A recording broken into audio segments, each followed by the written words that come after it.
మీ business ఏదైనా మీ ఊర్లో promotion చేయాలంటే అది సుమన్ టీవీతోనే సాధ్యం. ఇప్పుడే సంప్రదించండి. యాదాద్రి భువనగిరి జిల్లా మోటకొండూరు మండలం చాడ గ్రామం. ఈ చాడ గ్రామానికి సంబంధించి కాంగ్రెస్ పార్టీ బలపరిచిన అభ్యర్థి ఆకుల శ్రీనివాస్ గారు ఉన్నారు. ఆకుల శ్రీనివాస్ గారు కాంగ్రెస్ పార్టీకి సంబంధించి గ్రామ సర్పంచ్ అభ్యర్థిగా పోటీ చేస్తున్నారు. మరి ఇప్పటికే 2 సంవత్సరాలుగా ప్రభుత్వం వచ్చి ఎన్నో సంక్షేమ పథకాలు చాడ గ్రామానికి అభివృద్ధి పరిచారు. చాడలో ఎందుకంటే ఈ 2 సంవత్సరాల కాలంలో ఎన్నో ఇంధనం ఇల్లు కావచ్చు, రేషన్ కార్డులే కావచ్చు, ఎన్నో సంక్షేమ పథకాలు మహిళలకు, యువకులకు ఎన్నో పథకాలు చేసేటువంటి ప్రభుత్వం వచ్చింది. ఈ ప్రభుత్వం తరఫున అంటే ఈసారి గ్రామ సర్పంచ్ అభ్యర్థిగా శ్రీనివాస్ గారు బరిలో ఉంటున్నారు. ఎందుకంటే కాంగ్రెస్ పార్టీ అధికారంలో ఉంది. ఒకవైపు బీలయ్య గారి నాయకత్వంలో పనిచేయడానికి సిద్ధంగా ఉన్నాడు. యువకుడు, ఉత్సాహవంతుడు, ఎంతో మందికి పేరున్నటువంటి వ్యక్తి, ఎంతో మంది పెదాల్లో చిరునవ్వుగా మారేటువంటి వ్యక్తి శ్రీనివాస్ గారు. మరి శ్రీనివాస్ గారు కాంగ్రెస్ పార్టీ బలపరిచిన అభ్యర్థిగా బరిలో ఉంటున్నారు. శ్రీనివాస్ గారు చెప్పండి, మీ ప్రభుత్వం అధికారంలో వచ్చాక ఎన్నో కార్యక్రమాలు చేశారు చాడకు సంబంధించి. మళ్ళీ మీకు సర్పంచ్ అభ్యర్థిగా అవకాశం వచ్చింది కదా, మీకు నిజంగా ఎలాంటి సమస్యలు పరిష్కరించే వైపు వెళ్తున్నారు? ఓటర్లు ఏమని అంటున్నారు? ముఖ్యంగా ఓటర్లు నా యొక్క సేవలను, నమ్మకాన్ని వాళ్ళు గుర్తించి నువ్వైతేనే చేస్తావు, నువ్వే ఉండాలని చెప్పి ఏ ఓటర్లను అడిగినా చెప్తా ఉన్నారు. ఇవాళ నేను ఏ వార్డుకు పోయినా మనకు మోరీలు, సీసీ రోడ్లు ఉన్నాయి. కొన్ని మొన్న గవర్నమెంట్ రాగానే ఒక 30 లక్షల సీసీ రోడ్ వరకు ఎమ్మెల్యే గారు అడగంగానే పెట్టడం జరిగింది. అదేవిధంగా కమిటీ హాలు పెట్టించినాం. అదేవిధంగా ఆసుపత్రి కూడా పెట్టడం జరిగింది. ఇలా సమస్యలన్నీ ఒకటి తీర్చుకుంటూ నేను గ్రామశాఖ ఉన్నప్పుడే ఈ పనులు చేసిన. నువ్వు సర్పంచ్ ఉన్నాక ఎంత పని చేసావు అని ప్రజలు నా మీద నమ్మకం ఉంచి ఈ రోజు నన్ను ఆశీర్వదించడానికి ముందు వరుసలో ఉన్నారు. అదే విధంగా రేషన్ కార్డులో పిల్లలు పేర్లు ఎక్కలేకుండే వాళ్లకు పేర్లు కూడా ఎక్కించే కార్యక్రమం చేసిన. అదే విధంగా కొత్త రేషన్ కార్డులు దాదాపు 150 దాకా ఇప్పించిన. అదే విధంగా రైతులకు రుణమాఫీ కానులను కూడా రుణమాఫీ చేసే విధంగా నేను కృషి చేసిన ఎమ్మెల్యే గారి ద్వారా. అదే విధంగా ఇందిరమ్మ ఇల్లు, మండలంలోనే ఇందిరమ్మ ఇల్లు అన్ని గ్రామాల కంటే 32 ఇండ్లు తెచ్చి ఇలా ఇందిరమ్మ ఇల్లు సాధించడం జరిగింది. ఎమ్మెల్యే గారు ఒక 50 ఇండ్లు పెట్టడానికి పెట్టిండు. ఈ ఎలక్షన్ కోడ్ పడ్డది కాబట్టి అవి ఆగినాయి. దాన్ని కూడా 50 ఇల్లు ఇవ్వడానికి సిద్ధంగా ఉన్నాం. ఇలా కాలేజీలో పిల్లలకు ఫీజు విషయంలో కానీ ఏది కానీ ముందు వరుసలో నేనుండి పిల్లల ఫీజును మాట్లాడడం, ఇలాంటి కార్యక్రమాలు చాలా చేస్తా ఉన్నా. చాలా కార్యక్రమాలు చేశారు గ్రామానికి సంబంధించి. గత ప్రభుత్వంలో చాలా అభివృద్ధి జరగలేదు. గత 10 సంవత్సరాలుగా వెనుకబడిపోయింది. ఈ 2 సంవత్సరంలో ఎన్నో కార్యక్రమాలు చేశారంటారు కదా, మరి మెయిన్ గా యువకుల కోసం కానీ, మహిళల కోసం కానీ, బడుగు బలహీన వర్గాల కోసము ఎలాంటి కార్యక్రమాలు తీసుకోబోతున్నారు? సర్పంచ్ అభ్యర్థిగా బరిలో ఉన్నారు, మీరు ఎలాంటి కార్యక్రమాలు చేయాలనుకుంటున్నారు? యువకులకు ఉపాధి కల్పించడం అంటే ఉద్యోగాలు, ఈ ఏదైతే ప్రైవేట్ వ్యవస్థ ప్రైవేట్ ఉన్నాయో, గవర్నమెంట్ ఉన్నాయో, ఏ రూట్లో ఎలా పోవాలి అనేది నాకు అవగాహన ఉన్నది. వారిని ప్రోత్సహించి వారిని ఉపాధి కల్పించడమే నా ప్రధాన ఎజెండాగా నేను ఇవాళ బరిలోకి దిగిన. ఇవాళ నేను సర్పంచ్ అయిన తర్వాత ఎంతో మంది యువకులకు ఉద్యోగాలు రావడానికి కృషి చేస్తా.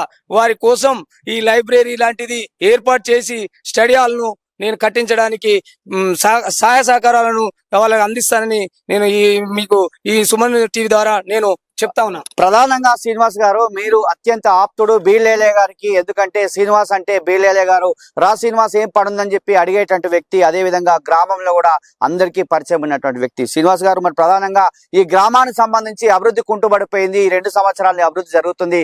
మరి ఎన్నో కమ్యూనిటీ హాల్స్ సంబంధించి, కులాలకు సంబంధించి కమ్యూనిటీ హాల్ లేనటువంటి పరిస్థితి, అదేవిధంగా క్రీడా ప్రాంగణాలు కూడా లేనటువంటి పరిస్థితి, అదేవిధంగా మహిళల కోసం మీరు ఎలాంటి కార్యక్రమాలు తీసుకునే అవకాశం ఉంది? ముఖ్యంగా మహిళల కోసం ఈ వడ్డీ లేని రుణాలను ఇంకెవరైతే మహిళా సంఘాలలో లేరో వారిని మహిళా సంఘాల్లో చేర్చే విధంగా నేను కృషి చేసి ఎమ్మెల్యే ద్వారా, మన మినిస్టర్ ద్వారా మేము తెలియజేసి వారికి న్యాయం చేసే విధంగా మేము ముందుకు సాగుతాం.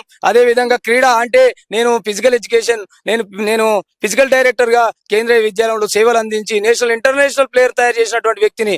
ఇలా మా పాఠశాలలో నేను ఇక్కడ సర్పంచ్ గా ఎన్నికైన తర్వాత పాఠశాలలో ఎంతో మందిని క్రీడాకారులను ప్రోత్సహించి మన చాడ గ్రామం నుంచి ఎంతో మందిని నేషనల్ ఇంటర్నేషనల్ తయారు చేసేంత వరకు నేను నిద్రపోనని చెప్పి మీ సుమన్ టీవీ ద్వారా నేను తెలియజేస్తున్నా. ఏ సమస్యలు గుర్తిస్తున్నారు? ఇంటిల్లు తిరుగుతున్నారు. తిరిగినటువంటి సందర్భంలో ఈసారి శ్రీనివాస్ గారు మిమ్మల్ని గెలిపిస్తా అని గ్రామ ప్రజలు కూడా చెప్తున్నారు. మీకు బ్రహ్మాండంగా ఉంగరం గుర్తు కూడా రావడం జరిగింది. మరి ప్రధానంగా ఎలాంటి సమస్యలు గుర్తించారు? మీరు సర్పంచ్ గెలవగానే చేయాల్సినటువంటి పని ఏముంది? మొట్టమొదటిగా అండర్ డ్రైనేజీ వ్యవస్థ పూర్తిగా వాళ్ళు నిర్లక్ష్యం చేసిరు. గత 10 సంవత్సరాలుగా వాళ్ళు అడగడం ఒకటే, అది నీతోటే సాధ్యమవుతుంది అన్నారు. నేను మొట్టమొదటిగా తీసుకునేది అండర్ డ్రైనేజీ. ఊర్లో ప్రతి గల్లీలో అండర్ డ్రైనేజ్ సమస్య ఉంది.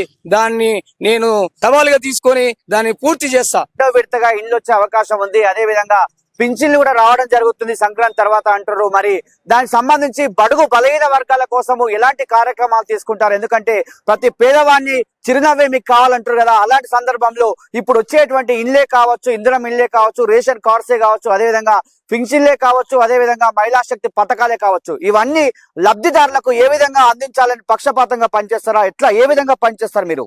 ఇవాళ మేము ఇందిరమ్మ ఇల్లు 32 వచ్చినాయి. ఈ పార్టీలకు ఖచ్చితంగా ప్రతి ఒక్కరికి అన్ని పార్టీల వారికి ప్రాధాన్యత ఇస్తూ నిరుపేదలను గుర్తించి పార్టీలు లేవు, మతాలు లేవు, కులాలు లేవు, మేము అందరికీ ఇండ్లు ఇచ్చినాం. రేపు వచ్చే సెకండ్ విడత కూడా అన్ని పార్టీల వారికి అన్ని మతాల వారికి ఇవ్వడానికి మేము ముందు వరుసలో ఉన్నాం అని చెప్పి మన సుమన్ టీవీ ద్వారా తెలియజేస్తున్నా. పింఛన్లు నెక్స్ట్ పింఛన్లు కూడా అన్ని కులాలు మతాలు లేకుండా 60 సంవత్సరాల నిండిన ఎలిజిబుల్ ఉన్న ప్రతి ఒక్కరికి నేను ఇవ్వడానికి కృషి చేయడానికి ముందు వరుసలో ఉన్నా అని చెప్పి మన సుమన్ టీవీ ద్వారా తెలియజేస్తున్నా. నేను చేసేటటువంటి పనులు ఏంటంటే ముఖ్యంగా రైతులు కష్టం చేసి ఒడ్లు పండించి ఆ ఒడ్లు పోసుకోవడానికి 10 సంవత్సరాల నుంచి కల్లాలు లేవు. వాళ్ళు ముత్తిరెడ్డిగూడెం పోయి అమ్ముకునే పరిస్థితి ఏర్పడ్డది. ఇప్పుడు మేము గెలవగానే నేను ఎమ్మెల్యే గారి ద్వారా మాట్లాడి ఐకేపీ సెంటర్ లో మంచిగా సీసీ రోడ్ లాంటిది ఏర్పాటు చేసి దానికి మన మొరం పోసి రైతులకు ఉపయోగపడే విధంగా నేను కృషి చేస్తా. ఎమ్మడి ఫస్ట్ చేసేది అదే పని. రెండవది పిట్టలగూడెంలో రోడ్లు డ్రైనేజీలు అది సమస్య ఉన్నది, అది కూడా రెండోది తీసుకుంటా. మూడవది గడ్డగొల్లల బాయి రోడ్ ఉంది. ఆ రోడ్డు 10 సంవత్సరాల నుంచి చేసింది ఏం లేదు. ఇంతకుముందు కాంకార మొరం పోసింది కాంగ్రెసే. ఇప్పుడు ఎమ్మెల్యే గారు నాకు హామీ ఇవ్వడం జరిగింది, ₹1 కోటి పెడతాడు. ఆ ₹1 కోటి ఆ గడ్డగొల్లల బాయిని సస్యశ్యామలం చేసి మంచి అభివృద్ధి పథకంలో నడిపిస్తా అని మీ సందర్భంగా తెలియజేస్తున్నా. శాంతి భద్రతల కోసం సీసీ కెమెరాలు ప్రతి గల్లీకి సీసీ కెమెరాలు ఏర్పాటు చేసి ప్రజలకు ఎలాంటి నష్టం జరగకుండా సీసీ కెమెరాలు ఏర్పాటు చేసి నేను కృషి చేస్తా. అదే విధంగా మన చెరువులో గోదావరి నీళ్లు తెచ్చే విధంగా ఎమ్మెల్యే గారితో మాట్లాడి ఆ చెరువును కూడా నింపే పని చేస్తా. నేను గత 10 సంవత్సరాలుగా చాలా అభివృద్ధి జరగలేదు. వచ్చిన 2 సంవత్సరాల్లోనే రాష్ట్ర ప్రభుత్వం కాంగ్రెస్ పార్టీ అధికారంలోకి రాగానే బీర్లాయిలే గారి సహకారంతో ఎంతో అభివృద్ధి చేశాను.